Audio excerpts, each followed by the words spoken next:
10 ideas that will blow your mind about origins of religion. Around the world. It represents knowledge, but it represents something much greater than that. It represents the Kundalini spiral energy up our spinal cord of energy that exists within the human body that then fosters higher consciousness, where we can literally become like gods, like them, become as they are. Okay? If we have the right way, the right teachings, which is why these great sages and mystery schools will go out to these various places and find initiates that were different, that could be open-minded and intelligent enough to be able to follow these ancient teachings. And what's fascinating about that is within that energy center, which is why it's a serpent, because it's a coiled energy center within us, is what's known as the chakra centers. Okay. The chakra centers represent these 7 centers of energy, these almost like ley line convergence zones of the earth. That's why we're like created in perfection with the earth. The earth has got like 72% water. We have the exact same amount of water in our body. We have like the same iron in our blood, like the iron that spins the core of the earth. And also we have these convergence zones of energy known as chakra centers, just like the planet. That's what's wild about what we are and how important we are, and more than we're told. These chakra centers, this is what gets even crazier. The vibrational frequency of these chakra centers, we have 7 of them, exactly mimic the 7 colors of the visible light spectrum.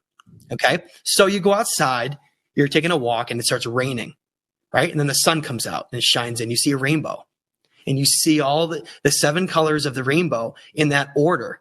That's the exact order that our chakra centers, through their color, but also color is frequency, is exactly mimicked in that within us. We're like light beings. We've been created in perfection for this planet to be like these interpretations of light itself.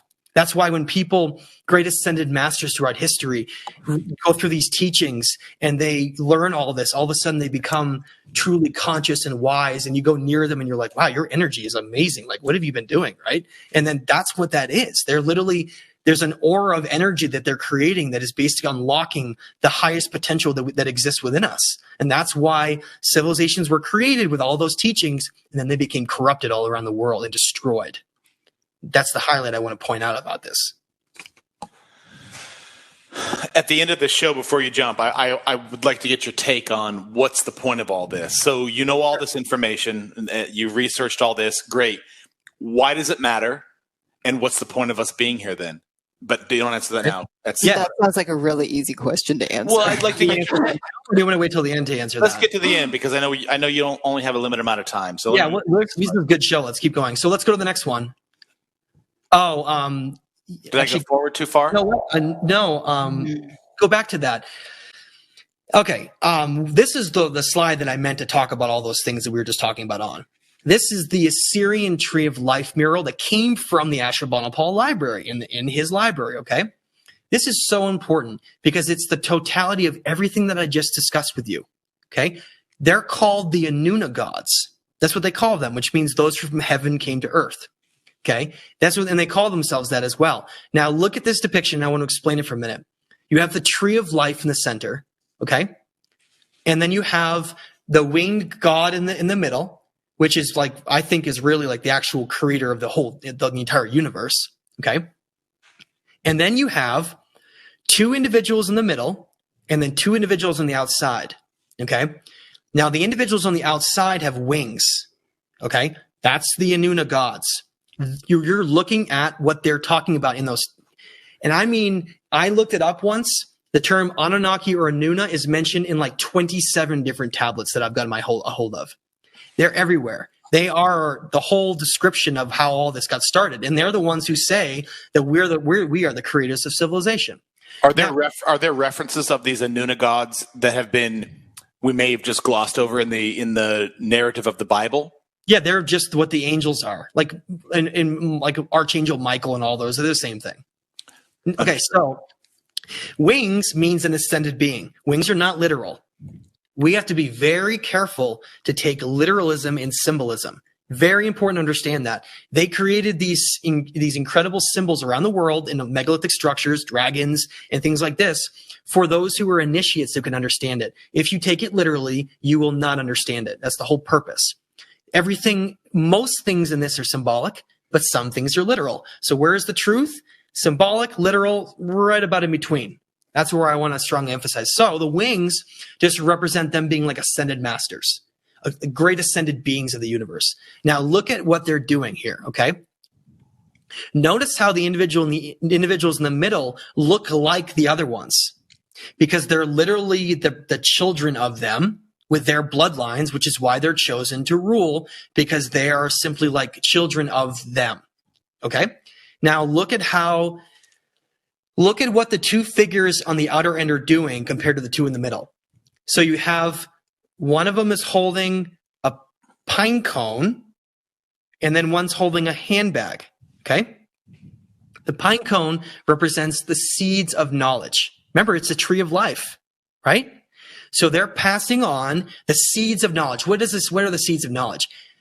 How to create agriculture, mathematics, astronomy, astrology, everything for a civilization, knowledge of the cosmos, everything is contained in that, even war, even the knowledge of war. And there's other depictions that show eagle-headed versions of them passing on the knowledge of war. That has to do with like a mentality thing. Okay. But that's a whole nother conversation. So real quickly, there's a pine cone in the middle of Vatican City. Yes, there is. So the pine cone was metaphorically bastardized and adopted by Christianity or Catholicism or religion. Yes. Sorry, I need to understand that connection. Okay. So the Pope wears a hat.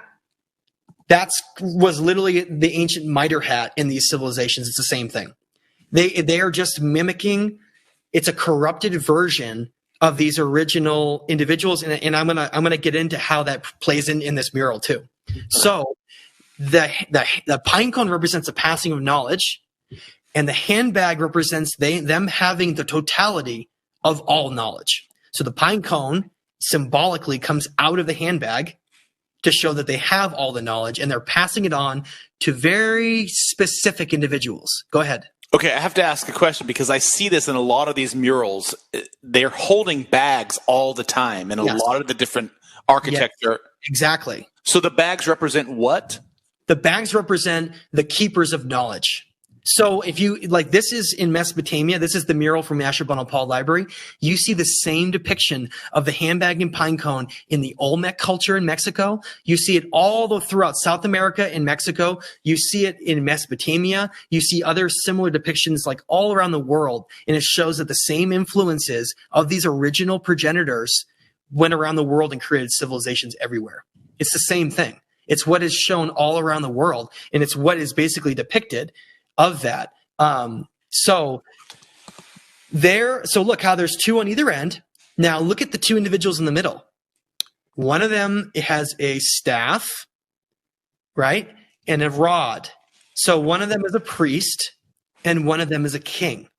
Okay. So this one is the staff. That's what you're saying, correct? Yes. So the masculine rod of ruling, and then you have a priest basically, sitting next to them. So they're showing that the totality of how a society is governed and ruled, it's known as kingship.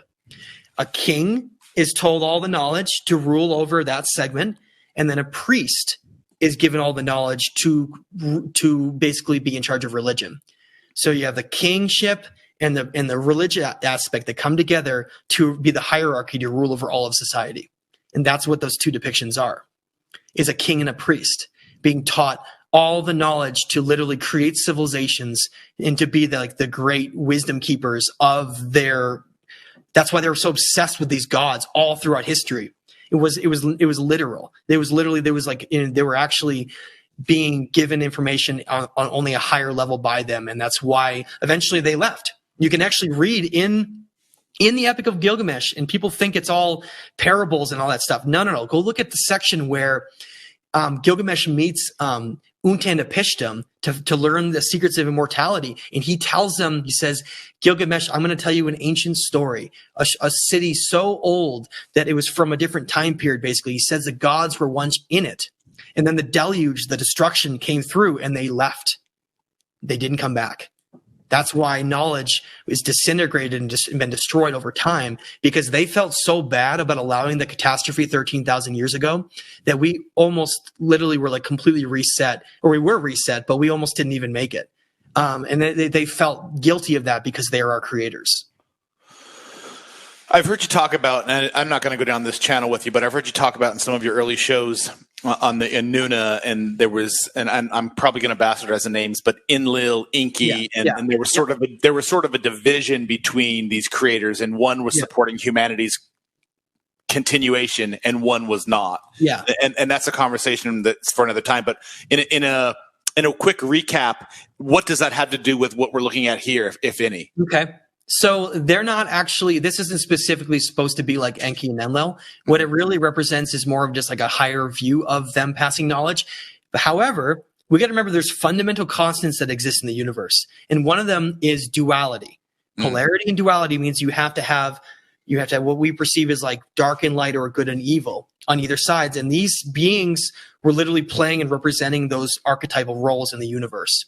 And it became, that's why they, in biblical terms, they call it like a war in heaven.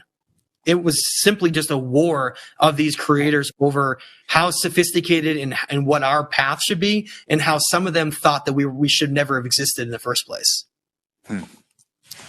One final question before we move into the next one. Are there any parallels between the handbags these people are holding in this mural here versus you see a lot of times in modern astronauts who are getting ready to board a ship? They're always carrying something. And I seem to recall you talking about something once, but I don't remember what that was. Is there any parallel? I think that's looking at something too literal, because remember, they were never carrying any of this stuff. They didn't have a pine cone in their hand. They didn't have a handbag. No. None of that was real. It was all symbolic. Understood. It was all just them showing the passing of knowledge and how they're the keepers of knowledge, essentially. Try to be careful with literalism versus symbolism, okay? Does any of this translate over into, when you're saying that this is found basically around the world, into Egyptian hieroglyphs or anything like that? Like the similarities to it? Like, for instance, we find the cobra on the forehead of the ancient pharaohs, representing their third eye and representing that they had the knowledge. So it is a similar depictions, but not quite the same thing. But they're similar in some ways. Go ahead and go to the next one, because we're going to have to, we're going to have to keep moving because we have 2 more to go. Now, I don't want to stay on this too long. We've talked about this, but basically I spent months and months taking every piece of knowledge that I had, studying all these ancient civilizations, and I created my own timeline on when I think all of these events occurred, and when the first Adapa was created, and when these ancient Sumerian cities existed, and when the pyramids were built, and when the Indus Valley civilizations created things like Kanhari caves and Bara Bara caves and Ellora caves, and when Göbekli Tepe was built, and when the pre-Incan Olmec existed. Again, all these things, I tried to stagger and create them, and when those cyclical catastrophes of the Younger Dryas were. So this is, people can find this on my website, thestageoftime.com, and I have this color image there. Go ahead and check it out. And it's something that is being worked into the new book I'm writing with Billy Carson called The Epic of Humanity. And it's going to be telling this lost story. But again, I want people to go look at this on their own. It's going to take us too long if we try to break all this down. But this is basically just like a snapshot of where I think all these things lined up based on the evidence. All right. Okay. Did I miss the slide? No, we're good. We're on the last one. And now, and again, we can get into as detailed as this, we have 10 minutes. We should probably wrap it up. Okay. But, so why is this happening? These cyclical catastrophes, why? Okay. I want to point out and announce, and I've never announced this before, so you guys are getting a special announcement that no one knows. So I hope you like that. The greatest project that I'm ever going to take on, that I've taken on so far in all my work, the book I'm doing with Billy is incredibly important. But the next one that I'm going to be doing is going to take years, and it's going to be the compiling and the research of everything that's come, the totality of everything that I've figured out. And what it is I'm going to call the next book that I'm going to write is going to be called The Dead Star and Fall of Civilizations. And that it's going to be what I consider the greatest project that I've ever taken on. And it's going to be a very challenging one. And what I basically have found that not many researchers have connected is that Unlike, and this isn't a dig on some of the other alternative researchers. I have enormous amounts of respect. I just want to point out for Graham Hancock and Randall Carlson and just so many others that have this belief that these cyclical catastrophes are from cosmic impacts. Okay. Love all their research. Love all that. I don't agree with that at all, though. There's only one researcher that disagrees with that, and his name is Robert Schoch. And I want to point him out. Now, he has basically pointed out, hey, no. I think this might be more related to like a coronal mass ejection from the sun. I've taken it a step further. And so I'm just going to briefly explain this a little bit for people to understand. When NASA was looking at our solar system in the 1970s, they discovered that the outer planets in our solar system, Uranus and Neptune, are tilted on their axis. Not only that, but the entire solar system is tilted. It's all slightly tilted on its axis. And they were like, what is going on? Why? What's going on with that? And so they sent out two probes known as Pioneer 10 and 11 in 1983.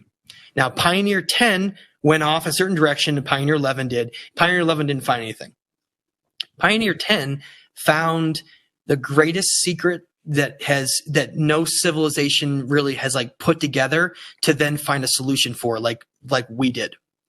Because again, this technology hasn't been available. I don't think we ever had probes to send out like we did now. And I think they knew about it, but they didn't know in the degree of that we figured out. So they sent out Pioneer 10, and if people want to understand this whole thing, I gotta stop and just and point something out. If you go look up Pioneer 10 right now, you'll see that the internet has been scrubbed everywhere. You can't find anything on Pioneer 10. You'll find about when it was launched, and you'll find that it went out to explore the solar system, but you won't find anything on what it found. Because what it found was the great secret to all of this. The greatest secret ever kept. What they found was that, and I want to point out that I have a high definition, high resolution image of what that Pioneer 10 probe found, because I was able to dig it up with another couple of researchers long ago where there was only one place. Why don't we have that picture? I know. There was only one place that the Pioneer 10 data was ever kept in and shown to the world. And it was known as the 1987 Science and Invention Encyclopedia. And back then, encyclopedias were the norm before the internet. And they simply published a diagram of what it found, but the description mentions nothing. And that's what's so wild about it. It's like, so, okay. So they were told not to say anything about it, but the diagram was still published. I have the only high resolution image that I've ever found from that I was able to dig up through extensive searching. And it's on my website, thestageoftime.com, on the main page. I highly recommend people go and see that, because it's going to blow your mind. Now, what it found, it went out. So imagine the solar system as there's an asteroid belt between Mars and Jupiter, and then you go out through Uranus and Neptune, and then you have Pluto way out there, right? And then you have the sun. And then there's what's known as the Kuiper Belt, this massive circular belt of asteroids and comets that exists around what's known as the inner solar system. But there's a whole nother aspect of our solar system called the outer solar system that plays major roles in this whole thing. And so Pioneer goes out, it goes through the Kuiper Belt, and it whisks its way off, and it discovers two massive objects. And when I mean far out, we're talking about 3 to 4 times further than Pluto is, okay? And Pluto's way out in the middle of nowhere. They found a planet, okay, that is 4 to 5 times the size of Earth. And you can go look that up on NASA in like 1993 or 1991. They actually announced that. They announced that they found a planet in the outer solar system that's 4 to 5 times the size of Earth. They actually said that in a press announcement, and then it just kind of disappeared when Robert Harrington and Thomas Van Flandern, who were astronomers, were investigating this, and mysteriously both died. Yeah. And then the whole thing was buried. And then other astronomers came on and said that everything they did was mathematical calculations, and everyone's like, okay, that's fine, that makes sense. Whereas Caltech University has been doing studies where they're studying the Kuiper Belt, and they found that objects are all tilted, even out there, from something out beyond it. Okay. So what did Pioneer 10 find?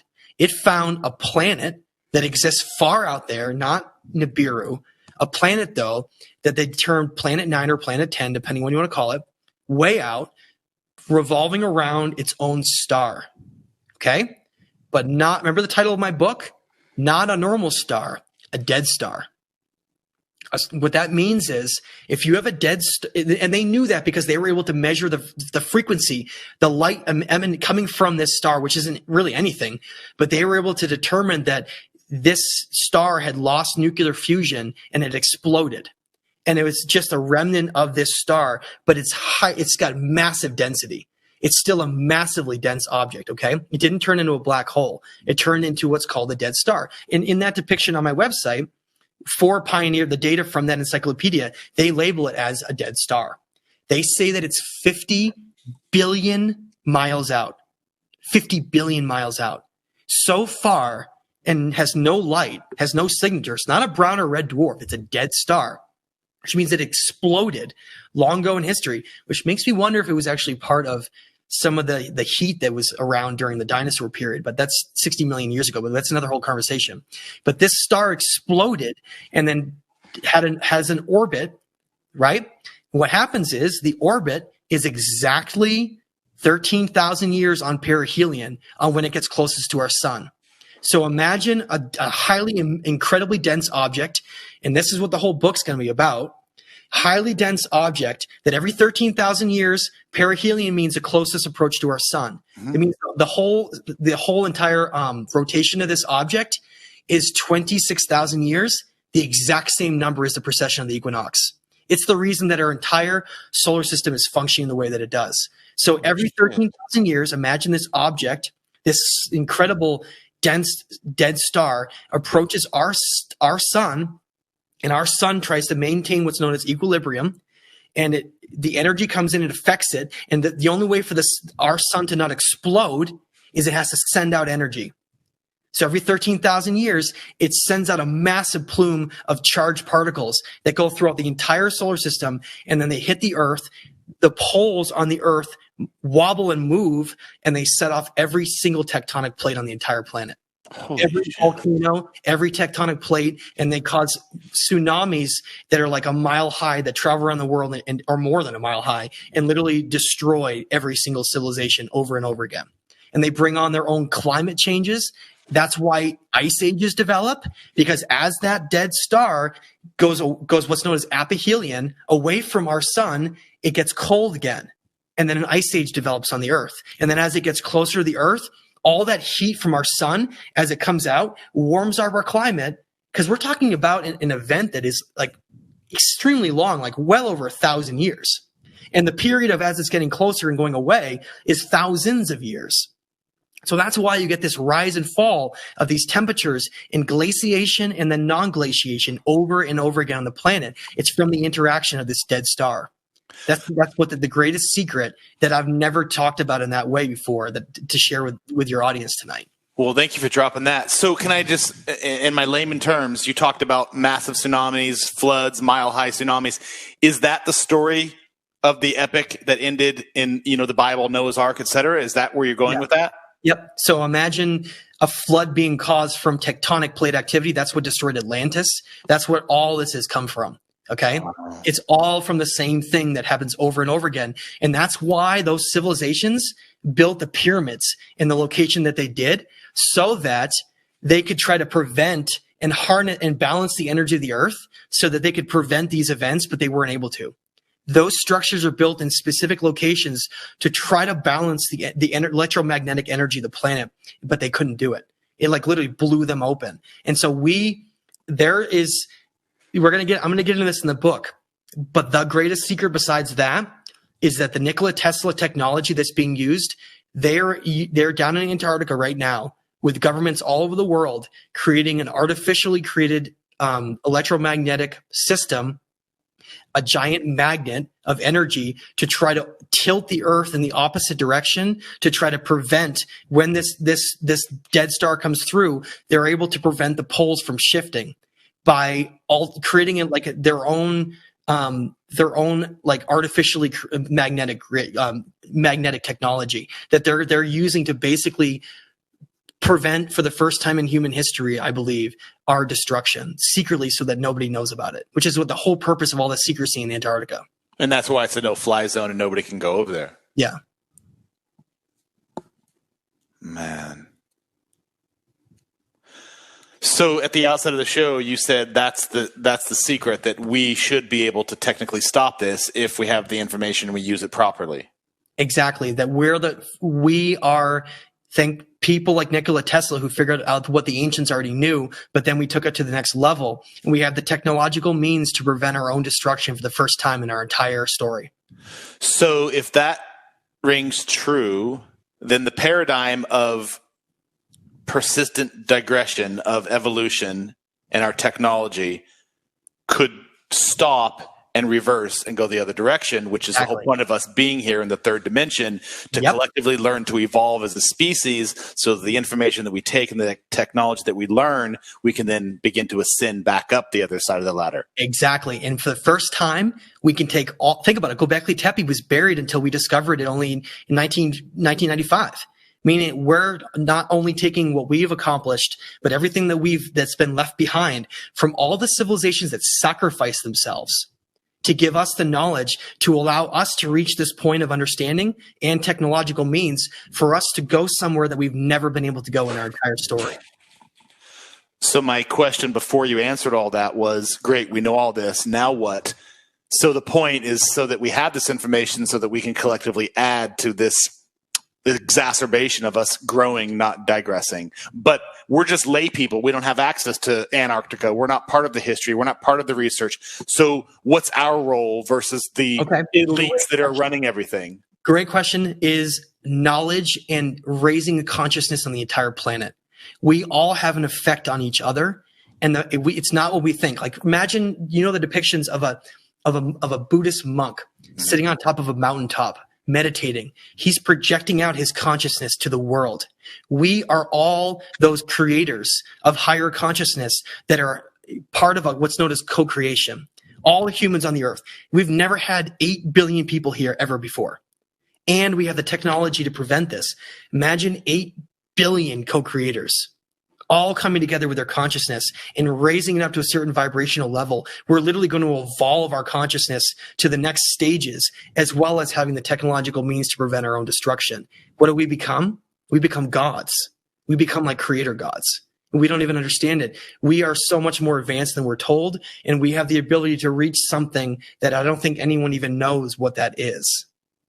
Something multidimensional, something that's beyond the physical form. So this question is probably going to take hours to respond to, because there's so many different ways you could take this. But the current state of affairs seems to be a maelstrom of chaos. And from my unbiased perspective, it seems like there is a purposeful purging of people. So I'm not suggesting I know the answers to this, but the people who are building this information and building this technology know about everything and the way they can change this and reverse the paradigm that we've been talking about. Are they trying to hold and hoard this information for a select group of people? Yes. And I don't want to go too far down that road. Yeah, I know. Sorry. People, but I'll just tell you that the global elites, most of the things that we see around the world, major, large scale of things, are always planned. It's always some kind of like a strategic chess match. Yeah, it's a chess match, and so these. I'm not going to mention what the events are, but you look at where we are in the world, and there's these different strategic things that happen. Then they start to die off, and then another one emerges like out of nowhere. Yeah. Okay, those are just tools to try to keep our consciousness in a state of fear. Because fear is a way to keep you in the lowest state of consciousness possible, to prevent. They don't want the masses of humanity reaching those higher stages of consciousness, becoming enlightened and learning the whole thing, because then the whole puppet show's over. There is darkness that exists. There are bad people that are still in charge of certain things here. Yes, they may be preventing our own destructions through their own selfish means, but in the end, it's all going to work in the way that it's supposed to. And have faith in something much greater than us and them in this story. Because remember, the Maya prophesized, like other civilizations, long ago that this was the version that was going to make it. How would they have known that? Unless this is the one that was destined to make it. So understand that all the darkness and all the evil that exists here today, it's simply a shell of something that's playing a part that doesn't even know the part it's playing. But honestly, our future is guided by something much higher than that. And we are destined to have this be the version that makes it into the infinite. And so I want people to be positive and resonate with that and not be fearful and scared and understand that this is the greatest time in all of human history to be alive. I love that ending. Wow. Any questions? I'm blown away. Matt, I know Absolutely blown away. I know you don't have any more time to talk. We didn't even get into my other questions from your book that I wanted to ask. So it's okay. We can do another time, though. I would love to. Thank you for this knowledge drop, really, and thank you. Thank you for ending on a positive note for those who have been listening along, and just unraveling it in such a way that it just flowed from one thing to the next. That really, made it much more easier to digest and to resonate on later. We'll be up all night talking about this. Told you how he breaks it down. Yeah. It just makes it sense. It makes sense, doesn't it? Okay, my mind is stirring right now. Thank you, Matt. I really appreciate your time and the energy and the impact that you've made on this conversation, and I'm grateful for it. And hey, thanks. I enjoyed talking to you guys. It was a really, really nice conversation. Appreciate it. All right. All the best to you. I'll be in touch with you. Thank you. Thank you again.